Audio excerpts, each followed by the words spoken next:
Halo guys, saya Trep. Di video ini, kita akan berjalan kaki di kawasan zona Melayu Kota Lama Surabaya. Nantinya kita juga akan melewati Kelenteng Sukaloka, Pasar Bom, dan Pasar Pabean. Perjalanan kita mulai dari Jalan Selompretan, tepatnya di persimpangan dengan Jalan Waspada. Karena sekarang hari Minggu pagi, hampir semua toko dan tempat usaha di sepanjang jalan ini tutup. Ditambah tidak sedikit yang memang sudah tidak beroperasi pasca pandemi, menjadikan Jalan Selompretan ini terbilang sepi dan sedikit rawan tindak kriminal. Tidak direkomendasikan untuk melewatinya sendirian pada malam hari, jangan ya dek ya. Agar tidak bosan, mari kita sedikit membahas mengenai sejarahnya.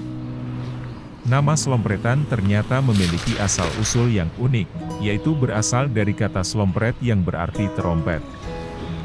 Dulu, area ini dikenal sebagai tempat para penjual terompet dan alat musik lainnya berkumpul. Seiring berjalannya waktu, Jalan Selompretan pun berkembang menjadi pusat perdagangan yang ramai.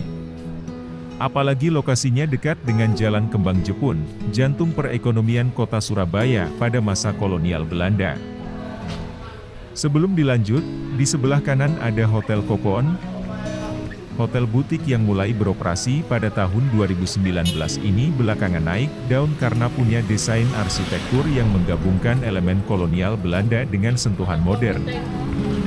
Nuansa klasik yang elegan, dilengkapi dengan fasilitas modern, menghasilkan pengalaman menginap yang unik tanpa melupakan aspek kenyamanan.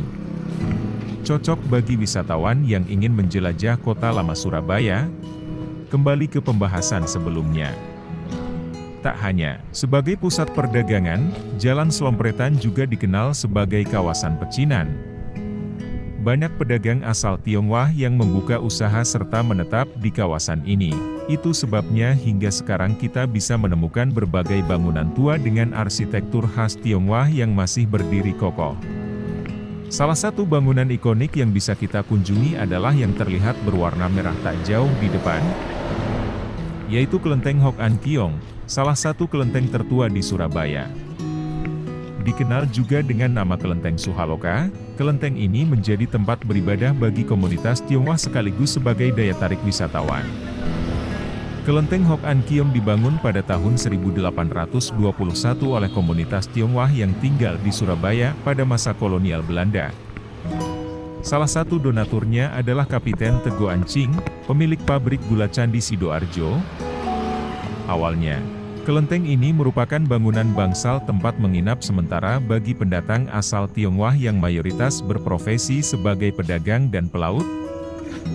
Seiring dengan kebutuhan bagi mereka untuk beribadah dan memuja dewa perjalanan dan perlindungan Masu, dibangunlah Kelenteng Hok An Kiong yang namanya berarti istana kebahagiaan dan kedamaian yang berkah. Nama ini mencerminkan harapan dari para pendirinya agar tempat tersebut bisa menjadi sumber perlindungan dan keselamatan bagi siapa saja yang datang dan berdoa di sana. Dan seperti ini bagian dalam dari Kelenteng Hok An Kiong. Terdapat altar utama yang didedikasikan untuk Dewa Masu, dengan patung Dewi yang ditempatkan di tengah, dikelilingi oleh berbagai persembahan dan hiasan yang indah. Selain altar utama, kelenteng ini juga memiliki beberapa altar yang didedikasikan untuk dewa-dewa Tionghoa lainnya. Di antaranya adalah Dewa Perang dan Keadilan Kuan Kong, Dewa Bumi Fuk Tek Chin Sin, serta Dewa Laut Tian Shang Sheng Mu. Masing-masing altar dihiasi dengan lilin merah, dupa, dan persembahan yang diberikan oleh para umat sebagai tanda penghormatan dan pengabdian. Mari kita nikmati terlebih dahulu suasana tenang dan syahdu di dalam kelenteng sebelum nantinya melanjutkan perjalanan.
Nah, saatnya untuk lanjut menyusuri Jalan Selompretan. Ngomong-ngomong, dulu sebenarnya istilah Kota Tua atau Kota Lama Surabaya identik dengan kawasan ini, terutama di Jalan Gula yang ada di depan. Sayangnya, jalan yang sebelumnya sering didatangi warga untuk bersuah foto kini sudah benar-benar terabaikan. Nanti kapan-kapan saya akan buat video walking around di sana. Bisa dilihat kondisi pertokoan di sini tidak jauh berbeda dengan yang tadi kita lewati. Hampir semuanya dalam kondisi tutup. Fun fact, sebagian bangunan di Jalan Selompretan dahulu digunakan sebagai toko atau kantor oleh para pedagang Belanda. Sementara sekarang tidak sedikit warga lokal yang menempatinya. Dengan demikian, di sini kita bisa melihat bagaimana berbagai budaya berbaur dalam kehidupan sehari-hari. Toleransi dan kerukunan antar etnis sangat terasa di Jalan Selompretan, mencerminkan keragaman yang ada di Surabaya. Yang barusan kita lewati adalah bangunan kantor Huye Tiauka, perkumpulan orang Hakka yang berasal dari salah satu wilayah di Tiongkok. Mereka bermigrasi ke Indonesia dan membentuk perkumpulan Huye Tiauka pada tahun 1820. Kantor perkumpulan kemudian didirikan pada tahun 1874 dan lanjut diresmikan menjadi tempat sembahyang kepada para leluhur Hakka di tahun 1907. Sebenarnya kita juga bisa masuk ke dalam bangunan tersebut, sayang saat saya datang masih belum dibuka. Dan di depan ini adalah Jalan Gula yang sempat saya ceritakan. Sekarang kita berjalan menuju Pasar Bong atau dikenal juga sebagai Pasar Selompretan. Didirikan sekitar akhir abad ke-19, Pasar Bong awalnya merupakan tempat berkumpulnya para pedagang Tionghoa yang datang untuk menjual berbagai barang kebutuhan sehari-hari, mulai dari bahan makanan, rempah-rempah, hingga barang-barang rumah tangga. Uniknya, kini pasar tersebut populer sebagai pusat perlengkapan muslim dan oleh-oleh haji. Nama Bong sendiri berasal dari kata yang sama yang berarti kuburan. Dalam bahasa Hokkien, pasalnya, di sekitar kawasan pasar terdapat banyak makam Tionghoa. Salah satunya adalah makam Kapitan Han Bue Kong alias Han Bue Sing yang pernah menjadi pemilik wilayah Besuki dan Panarukan. Pada masa kolonial Belanda, Pasar Bong berkembang pesat dan menjadi salah satu pusat ekonomi penting di Surabaya. Tidak heran jika makam-makam di sekitarnya semakin lama semakin tergerus dan berubah menjadi permukiman, lapak pedagang, serta gudang penyimpanan barang. Walau sekarang sudah tidak ada lagi Bong yang tersisa, nama Pasar Bong tetap disematkan dan menjadi salah satu ikon kota tua Surabaya. Silahkan tonton video ini jika teman-teman ingin melihat seperti apa isi dari Pasar Bong.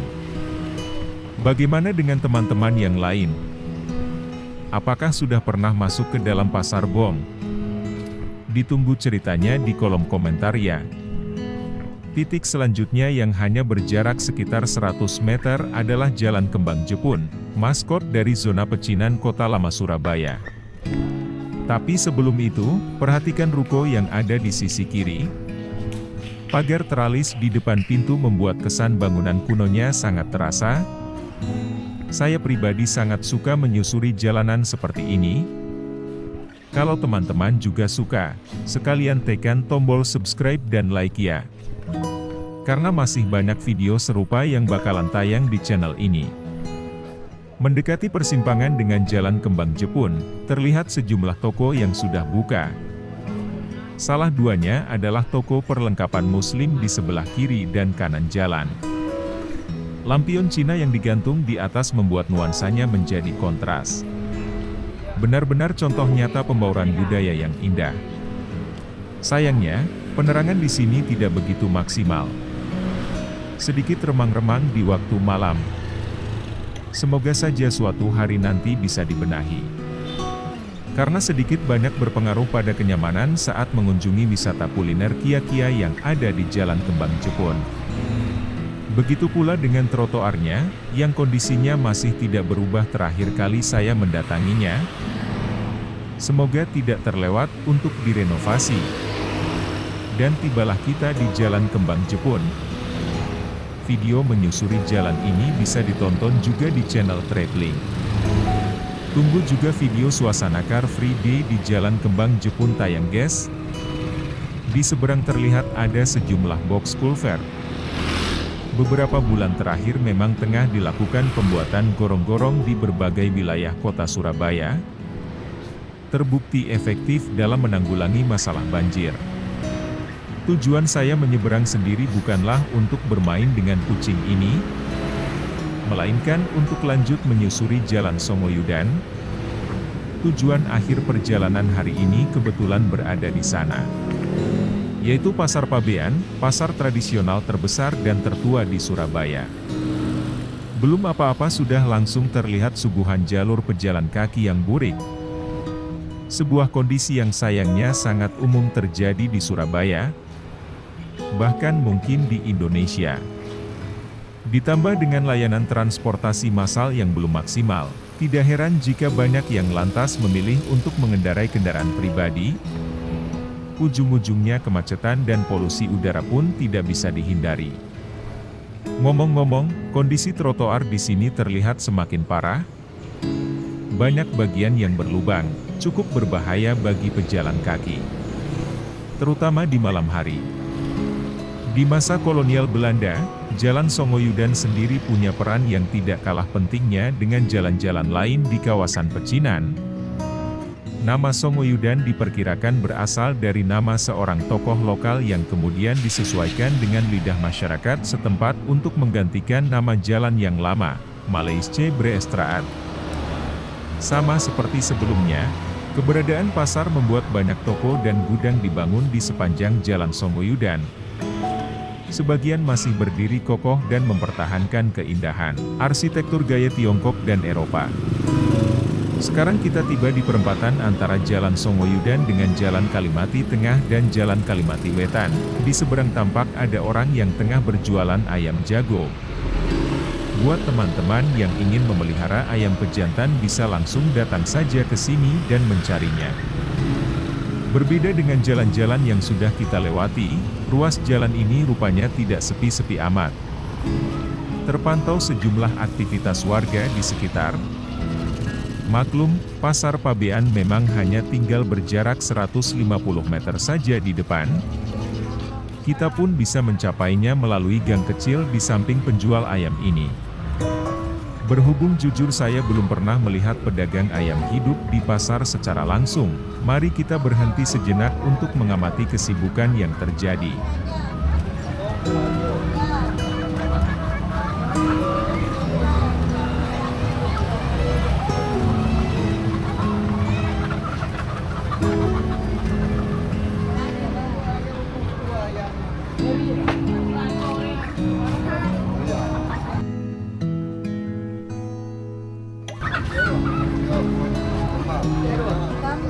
Seru juga ya. Teman-teman ada yang suka mengamati aktivitas penjual dan pembeli di pasar tradisional seperti ini juga? Ditunggu ceritanya di kolom komentar ya guys. Saatnya untuk melanjutkan perjalanan menuju ke destinasi akhir. Di sini saya memilih untuk tetap menyusuri Jalan Songoyudan untuk mencapai Pasar Pabean. Sambil berjalan, saya akan sedikit membahas mengenai sejarah pasar tradisional yang dibangun pada tahun 1849, menjadikannya salah satu pasar legendaris dan tertua di kota Surabaya. Tapi ada yang bikin salfok, yaitu tumpukan sampah komplit dengan bau menyengatnya. Semoga rutin dibersihkan oleh petugas kebersihan kota.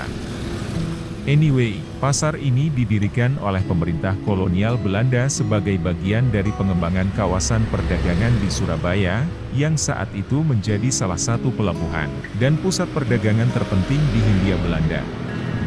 Lokasinya yang strategis, dekat dengan pelabuhan dan pusat kota, menjadikan Pasar Pabean sebagai pusat aktivitas ekonomi, terutama bagi komunitas Tionghoa dan Arab yang tinggal di sekitarnya. Hingga kini, Pasar Pabean tetap menjadi salah satu pasar tradisional yang penting di Surabaya. Terbukti dengan sejumlah becak yang melintas dengan membawa barang-barang dari pasar. Di sore dan malam hari kondisinya bahkan jauh lebih ramai lagi. mengingat hasil tangkapan dari laut biasanya baru mulai berdatangan di jam-jam tersebut. Meski demikian, aktivitas di pasar sudah sedikit terlihat di depan. Oh ya, karena kali ini saya tidak akan masuk ke dalam, teman-teman bisa melihat bagaimana suasana di dalam pasar Pabean melalui video ini. Kegiatan bongkar muat di kiri dan kanan jalan menandakan kita sudah semakin dekat dengan pintu masuk pasar Pabean.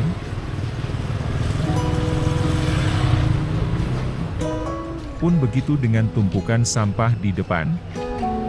Nah, bagaimana menurut teman-teman perjalanan kita kali ini? Jika ada jalan atau tempat lain di kota Surabaya yang ingin dijelajahi, jangan ragu untuk meninggalkan jejak di kolom komentar ya. Tekan juga tombol subscribe dan like jika belum melakukannya. Gratis kok.